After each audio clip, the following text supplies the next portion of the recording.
फिर आपने खुराक को अच्छी तरह चबा लिया, तो इसके बाद नेक्स्ट स्टेप आता है स्वॉलोइंग का, कि आप उसको निगल जाते हैं, अपने हलक में ले जाते हैं। तो फूड को चबाने के बाद आपकी जुबान और आपका मुंह अच्छी तरह तसल्ली कर लेते हैं कि अब इसमें कोई हार्ड पार्ट बाकी नहीं रह गया है, टुकड़े इतने छोटे हैं कि वो आसानी से गुजर जाएंगे, मां सिवाय कि आप किसी शादी पे बैठे हुए हो तो फिर ऊपर से डालते जाते हैं बस जबरदस्ती। तो सॉफ्ट फूड जब हो जाए, पार्टली वो डाइजेस्ट भी हो गया किसी ना किसी हद तक, उसमें वो सलाइवा मिलके उसको तोड़ दिया है, उसने अमाइलेज ने तोड़ दिया है, तो आप उसका मुंह से अपना एक बॉल सा बनाते हैं गोल जुबान से, जिसको बोलस कहते हैं। और वो बोलस फिर आप जुबान के जरिए से उसको मुंह में पीछे की तरफ पुश करते हैं। जैसे ही वो पीछे जाकर ऊपर सॉफ्ट पैलेट से टच करता है, वो जो दरमियान में एक वो लटका हुआ सा होता है, ठीक है, वो आपने कार्टून्स में देखा होगा, हलक का कवा, तो वो जनाब जब उसके साथ खुराक जाकर टच करती है तो ऑटोमेटिकली एक रिफ्लेक्स शुरू होती है, ऑटोमेटिक निजाम है बॉडी का। और उसकी वजह से क्या होता है, उसकी वजह से ये होता है कि हलक उठ के ऊपर की तरफ आता है, ये जो सांस की नाली है उसके ऊपर उसका ढक्कन अटैच हो जाता है, तो सांस की नाली बंद हो जाती है। सांस की नाली के पीछे की तरफ खुराक की नाली है, तो वो खुराक ऑटोमेटिकली खुराक की नाली में चली जाती है और सांस की नाली में विंड पाइप में एंट्री नहीं हो पाती। तो टंग और फेरिंग्स के मसल्स मिलकर खुराक को खुराक की नाली में धकेल देते हैं। तो बेसिकली टंग ऊपर की तरफ मूव होती है और पीछे की तरफ वेव बनाती है, डांस में जैसे आप करते हैं, तो वो थोड़ा सा ऊपर होके पीछे की तरफ मूव करती है और उसकी वजह से बोलस बैक ऑफ माउथ की तरफ चला जाता है, सॉफ्ट पैलेट को थोड़ा सा पुश करता है, जिसकी वजह से नेजल कैविटी यानी कि खुराक के ऊपर की तरफ जाने के चांसेस वापस नाक से बाहर आने, क्योंकि आप मुंह से पुश कर रहे हैं तो ये भी हो सकता है कि वो नाक से बाहर आ जाए, तो वो सॉफ्ट पैलेट उस रास्ते को ब्लॉक कर देती है। इसी तरह टंग से एपिग्लॉटिस जो है वो भी पुश होता है और वो विंड पाइप को ज्यादा हॉरिजॉन्टल पोजीशन में ले आता है। विंड पाइप यहां पर आप देखें तो ये जो एपिग्लॉटिस है, एपिग्लॉटिस कहते हैं, ये आवाज की जो बॉक्स होता है, साउंड बॉक्स, उसका ढक्कन होता है। तो ये ढक्कन इस तरह ऊपर की तरफ है, तो जब आप जुबान पीछे की तरफ पुश करती है तो ये ढक्कन इस तरह आ जाता है और ये इस जगह पे कवर कर लेगा। ये रफली थोड़ा सा सीधा हो गया है और इसने साउंड बॉक्स को कवर कर दिया, खुराक की नाली को सांस की नाली को कवर कर दिया है, और रास्ता इकलौता ये रह जाता है कि खुराक की नाली की तरफ चली जाए। तो लेरिंग्स कार्टिलेज, मतलब ये जो आपकी यहाँ पर ज्यादा बेहतर नजर आ रहा है कि ये आपका खुराक वो खा रहे हैं आप, जब आप खा रहे हैं तो अब यहाँ पर गले में दो नालियां हैं, एक ये सांस की नाली है और पीछे खुराक की नाली है। जब आप खाने का फैसला कर लेते हैं तो ये आप देखें तो ये जो एपिग्लॉटिस है इसने वो नीचे की तरफ पुश होके कवर कर दिया विंड पाइप को और आपकी खुराक खुद ही स्लाइड कर जाती है खुराक की नाली की तरफ, ठीक है। तो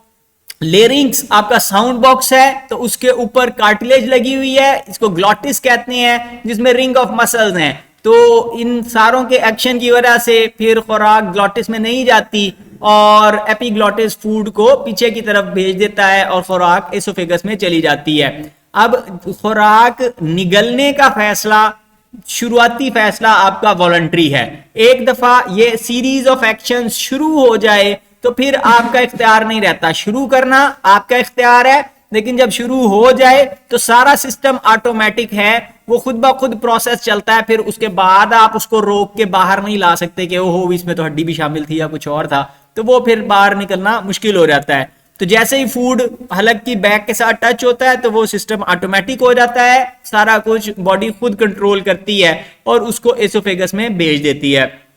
अब जब खुराक एसोफेगस में पहुंचती है तो वहां पर पेरिस्टाल्टिक मूवमेंट शुरू होती हैं। अब ये पेरिस्टालसिस हमारी कैरेक्टरिस्टिक मूवमेंट्स हैं डाइजेस्टिव सिस्टम की, यानी कि मखसूस तरीके से डाइजेस्टिव सिस्टम के अंदर मूवमेंट्स हो रही होती हैं और वो पतली लंबी सी हमारा डाइजेस्टिव सिस्टम एक ट्यूब है, तो उस ट्यूब के अंदर पुश किया जाता है फूड को। अब इसकी एग्जांपल ऐसे है जैसे आपने वो आइस लॉलीज खाई होंगी,